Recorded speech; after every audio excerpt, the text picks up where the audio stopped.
Hello friends, आज मैं आपको कहानी सुनाने जा रही हूँ जिसका नाम है रहस्य, जो कि मुंशी प्रेमचंद्र की एक प्रसिद्ध कहानी है। तो शुरू करते हैं। विमल प्रकाश ने सेवा आश्रम के द्वार पर पहुंचकर जेब से रूमाल निकाला और बालों पर पड़ी हुई गर्द साफ की। फिर उसी रूमाल से जूतों की गर्द झाड़ी और अंदर दाखिल हुआ। सुबह को वह रोज टहलने जाता है और लौटती बार सेवा आश्रम की देखभाल भी कर लेता है। वह इस आश्रम का बानी भी है और संचालक भी। सेवा आश्रम का काम शुरू हो गया था। अध्यापिकाएं लड़कियों को पढ़ा रही थी, माली फूलों की क्यारियों में पानी दे रहा था और एक दर्जे की लड़कियां हरी हरी घास पर दौड़ लगा रही थीं। विमल को लड़कियों की सेहत का बड़ा ख्याल था। विमल एक क्षण वहीं खड़ा प्रसन्न मन से लड़कियों की बाल क्रीड़ा देखता रहा, फिर आकर दफ्तर में बैठ गया। क्लर्क ने कल की आई हुई डाक उसके सामने रख दी। विमल ने सारे पत्र एक एक करके खोले और सरसरी तौर पर पढ़कर रख दिए। उसके मुख पर चिंता और निराशा का धूमिल रंग दौड़ गया। उसने धन के लिए समाचार पत्रों में जो अपील निकाली थी, उसका कोई असर नहीं हुआ। कैसे यह संस्था चलेगी? लोग क्या इतने अनुदार हैं? वह तन मन से इस काम में लगा हुआ है। उसके पास जो कुछ भी था वह सब उसने इस आश्रम को भेंट कर दिया। अब लोग उससे और क्या चाहते हैं? अब भी वह उनकी दया और विश्वास के योग्य नहीं है। वह इसी चिंता में डूबा हुआ उठा और घर पर आकर सोचने लगा, यह संकट कैसे टले। अभी साल का आधा भी नहीं गुजरा और आश्रम पर 12,000 का कर्ज हो गया था। साल पूरा होते होते तो वह 20,000 तक पहुँचेगा। अगर वह लड़कियों की फीस 1 रुपया बढ़ा दे तो 500 रुपये की आमदनी बढ़ सकती है।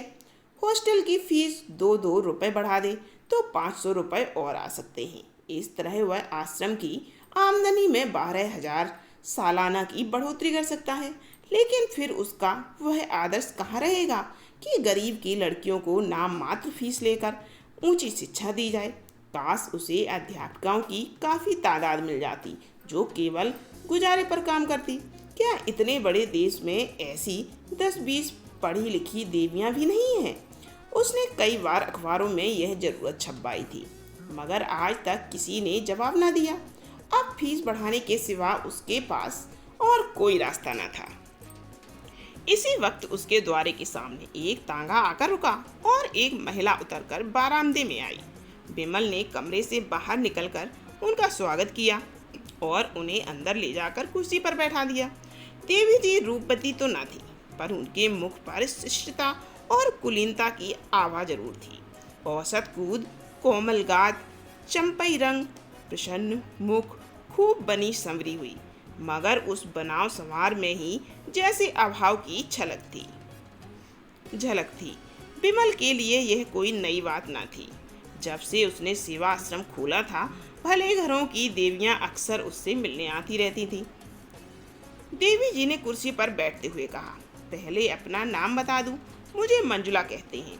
मैंने कुछ दिन हुए लीडर में आपकी नोटिस देखी थी और उसी प्रयोजन से आपकी सेवा में आई हूँ। यूँ तो आपसे मिलने का शौक बहुत दिनों से था, पर कोई अवसर न निकाल पाती थी और बरवश आकर आपका कीमती समय नष्ट न करना चाहती थी।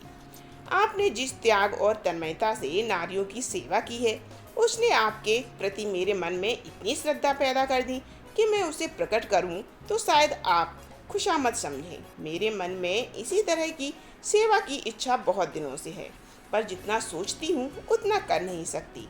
आपके प्रोत्साहन से संभव है मैं भी कुछ कर सकूं। विमल मौन सेवकों में था। अपनी प्रशंसा उसके लिए सबसे कठिन परीक्षा थी। उसकी ठीक वही दशा हो जाती थी जैसे कोई पानी में डुबकियां खा रहा हो। वह खुद किसी के मुंह पर अपनी तारीफ न करता था, इसीलिए तारीफ के भूखे उसे तंग दिल समझते थे। वह पीठ के पीछे तारीफ करता था, हाँ, बुराइयां वह मुंह पर करता था और दूसरों से भी यही आशा रखता था। उसने अपना उखड़ा हुआ पांव जमाते हुए कहा, यह तो बहुत अच्छी बात है, आप शौक से आए। सेवा आश्रम की आर्थिक दशा तो आपको मालूम होगी। मैं इस इरादे से यहाँ नहीं आई हूँ, यह मैं पहले ही समझ गया था। मेरा यह आशय न था, यूँ ही कह दिया। अच्छा, आपका मकान यही है? मंजुला देवी का घर लखनऊ में है। जालंधर के कन्या विश्वविद्यालय में शिक्षा पाई है। अंग्रेजी में अच्छी लियाकत है। घर के काम धंधे में भी कुशल है और सबसे बड़ी बात यह है कि उनके हृदय में सेवा का उत्साह है। अगर ऐसी स्त्री सेवा आश्रम का भार अपने ऊपर ले ले तो क्या कहना। मगर बिमल के मन में एक प्रश्न उठा। पूछा, आपके पति भी आपके साथ रहेंगे? साधारण सा सवाल था, मगर मंजुला को नागवार लगा। बोली, जी नहीं, वह अपने घर रहेंगे। वह एक बैंक में नौकर हैं और अच्छा वेतन पाते हैं। बिमल के मन का प्रश्न और भी जटिल हो गया। जो आदमी अच्छा वेतन पाता है, उसकी पत्नी उससे अलग काशी में रहना चाहती है। केवल इतना मुंह से निकला, अच्छा। मंजुला ने शायद उनके मन का भाव ताड़ कर कहा, आपको यह अनोखी सी बात लगती होगी, लेकिन क्या आपके ख्याल में शादी का आशय यह है कि स्त्री को पुरुष के दामन में छिपा रहना चाहिए?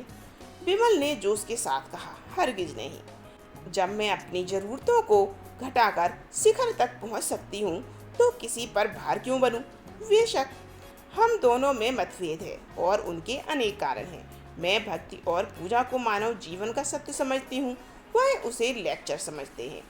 यहाँ तक कि ईश्वर में भी उनका विश्वास नहीं है। मैं हिंदू संस्कृति को सबसे ऊंच समझती हूँ। उन्हें हमारी संस्कृति में ऐब ही ऐब नजर आते हैं। ऐसे आदमी के साथ मेरा निवाह कैसे हो सकता है? विमल खुद भक्ति और पूजा को ढोंग समझते थे और इतनी सी बात पर किसी स्त्री का पुरुष से अलग हो जाना उनकी समझ में ना आया। उन्हें ऐसी कई मिसालें याद आई थीं जहां स्त्रियों ने पति के विधर्मी हो जाने पर भी अपने व्रत का पालन किया। इस समस्या का व्यवहारिक अंग ही उनके सामने था। पूछा, लेकिन कोई आपत्ति तो ना होगी? मंजुला ने गर्व के साथ कहा, मैं ऐसी आपत्तियों की परवाह नहीं करती। अगर पुरुष स्वतंत्र है तो स्त्री भी स्वतंत्र है। फिर उसने नर्म होकर करुण स्वर में कहा, यूँ कहिए कि हम और वह 3 साल से अलग रहते हैं, एक ही मकान में, लेकिन बोलते नहीं हैं। जब कभी वह बीमार पड़े हैं, मैंने उनकी देखभाल की। उन पर कोई संकट आया है तो मैंने उनसे सच्ची सहानुभूति की, लेकिन मैं मर भी जाऊं तो उन्हें दुख ना होगा। वह खुश होंगे कि गला छूट गया। वह मेरा पालन पोषण करते हैं, इसीलिए उसका गला भर आया था। एक क्षण तक वह चुपचाप जमीन की ओर ताकती रही। फिर उसे भय हुआ कि कहीं बिमल उसे हल्का और ओछी ना समझ रहा हो, जो अपने जीवन के गुप्त रहस्यों का ढिढोरा पीटती फिरती है। इस भ्रम को बिमल के मन से निकालना जरूरी था। उसने उन्हें यकीन दिलाया कि आज तक किसी ने उसके मुंह से ये शब्द नहीं सुने। यहाँ तक कि उसने अपने मन की व्यथा कभी अपनी माता से भी नहीं कही। बिमल वह पहले व्यक्ति थे जिनसे उसने ये बात करने का साहस किया था, और इसका यही कारण था कि वह जानती थी कि उनके दिल में दर्द है और एक स्त्री की व्यवस्था का अंदाजा कर सकते हैं। बिमल ने लजाते हुए कहा, यह आपकी कृपा है जो मेरे बारे में ऐसा ख्याल रखती हैं। और उनके मन में मंजुला के प्रति श्रद्धा उत्पन्न हुई। बहुत दिनों के बाद उन्हें एक देवी नजर आई जो सिद्धांत के लिए इतना साहस कर सकती है। वह खुद मन ही मन समाज से विद्रोह करता रहता था। सेवा आश्रम भी उनके मानसिक विद्रोह का ही फल था। ऐसी स्त्री के हाथों में वह सेवा आश्रम बड़ी खुशी से सौंप देगा। मंजुला इसके लिए तैयार होकर आई थी। मंजुला के जीवन में आत्मदान की मात्रा ही ज़्यादा थी। देह को वह इस भावना की पूर्ति का साधन मात्र समझती थी। दुनिया की बड़ी से बड़ी विकृति भी उसे शांति न दे सकती थी। मिस्टर मेहरा से उसे केवल इसलिए अरुचि थी कि वह भी साधारण प्राणियों की भांति भोग विलास के प्रेमी थे। जीवन उनके लिए इच्छाओं के बहने का नाम था। स्वार्थ की सिद्धि में नीति या धर्म की बाधा उनके लिए असहाय थी। अगर उनमें कुछ उदारता होती और मंजुला से मतभेद होने पर भी उसकी भावनाओं का आदर करते और कम से कम मुख से ही उसमें सहयोग करते, तो मंजुला का जीवन सुखी होता। पर उस भले आदमी की पत्नी से जरा भी सहानुभूति न थी। वह हर एक अवसर पर उसके मार्ग में आकर खड़े हो जाते थे और मंजुला मन ही मन सिमट कर रह जाती थी। यहाँ तक कि उसकी भावनाएं विकास का मार्ग न पाकर टेढ़े मेढ़े रास्तों पर जाने लगी। अगर वह इस अभाव को कला का रूप न दे सकती तो उसकी आत्मा को उसमें शांति मिलती।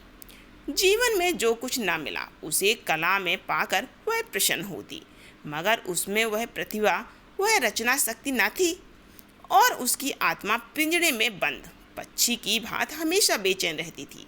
उसका अहम भाव इतना प्रसन्न हो गया था कि वह जीवन से विरक्त होकर बैठ सकती थी। वह अपने व्यक्तित्व को स्वतंत्र और पृथक रखना चाहती थी। उसे इसमें गर्व और उल्लास होता था कि वह भी कुछ है। वह केवल किसी वृक्ष पर फैलने वाली और उसके सहारे जीने वाली बेल नहीं है। उसकी अपनी अलग हस्ती है, अपना अलग कार्य क्षेत्र है। लेकिन यथार्थताओं के इस संसार में आकर उसे मालूम हुआ कि आत्मदान का जो आशय उसने समझ रखा है वह सरासर गलत है। सेवा आश्रम में ऐसे लोग अक्सर आते रहते हैं जिनसे थोड़ी भी खुशामद करके बहुत कुछ सहायता ली जा सकती थी, लेकिन मंजुला का आत्माभिमान खुशामद पर किसी तरह राजी न होता था।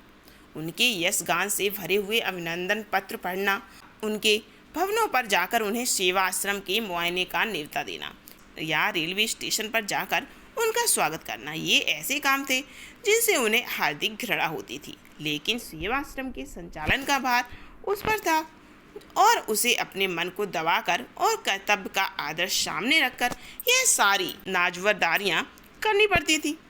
यद्यपि वह इन विद्रोह भावों को मकदूर भर छिपाती थी, पर जिस काम में मन न हो वहाँ उल्लास और उत्साह कहाँ से आए। जिन समझौतों से घबराकर वह भागी थी वह यहाँ और भी विकृत रूप में उसका पीछा कर रहे थे। उसके मन में कटुता आती जाती थी और एकाग्र सेवा की धुन मिटती जाती थी। इसके विरुद्ध वह बिमल को देखती थी कि उसके चेहरे पर कभी सिकन नहीं आती। वही साहस्य मुख, वही उत्सर्ग से भरा हुआ उद्दाव, वही क्रियाशील तन्मयता, छोटे से छोटे काम के लिए हमेशा हाजिर। सेवा आश्रम की कोई कन्या या अध्यापिका बीमार पड़ जाए, विमल उसकी तीमारदारी के लिए मौजूद है। सहानुभूति का न जाने कितना बड़ा कोण उसके पास है कि उसमें जरा भी क्षति नहीं आती। उसके मन में किसी प्रकार का संदेह या संशय नहीं है। उसने एक रास्ता पकड़ लिया है, वह उस पर कदम बढ़ाता चला जा रहा है। उसे विश्वास है इसी रास्ते में वह अपने ध्येय पर पहुंचेगा। राह में जो यात्री मिल जाते हैं उन्हें अपनी संगी बना लेता है। जो कलेवा लेकर चला है वह संगियों को बांटकर खाने में आनंद पाता है। उसे नित्य परेशानियां उठानी पड़ती हैं, सामने करने पड़ती हैं, अपमान सहने पड़ते हैं, अयोग्य व्यक्तियों के सामने सिर झुकाना पड़ता है, भीख मांगनी पड़ती है, मगर उसे गम नहीं। वह कभी निराश नहीं होता, कभी बुरा नहीं मानता। उसके अंदर कोई ऐसी चीज़ है जो हजारों ठोकरें खाने पर भी ज्यों की त्यों उछलती और दौड़ती रहती है। अध्यापिकाएं अक्सर साधारण सी बातों पर शिकायत करने लगती हैं, कभी कभी रूठ जाती हैं और सेवा आश्रम से विदा हो जाना चाहती हैं। अगर धोबन ने कपड़े खराब धोए या कहार ने उनकी साड़ी में दाग डाल दिए या चौकीदार ने उनके कुत्ते को दुत्कार दिया, उनके कमरे में झाड़ू न लगी या ग्वाले ने दूध में पानी मिला दिया, तो इसमें सेवा आश्रम के अधिकारियों का क्या दोष। पर इन्हीं बातों पर यहाँ रोना गाना मच जाता था। दुनिया सिर पर उठा ली जाती थी और विमल सेवक की भांति अनुनय विनय करके उनका गुस्सा ठंडा करता, उनकी घुड़कियाँ सुनता और हंसकर रुक रह जाता। फल यह है कि अध्यापकों की उस पर श्रद्धा होती जाती है। वह उसे अपना अफसर नहीं, अपना मित्र और बंधु समझती हैं। मगर मंजुला विमल से कुछ खिंची रहती है, इसमें उससे कोई शिकायत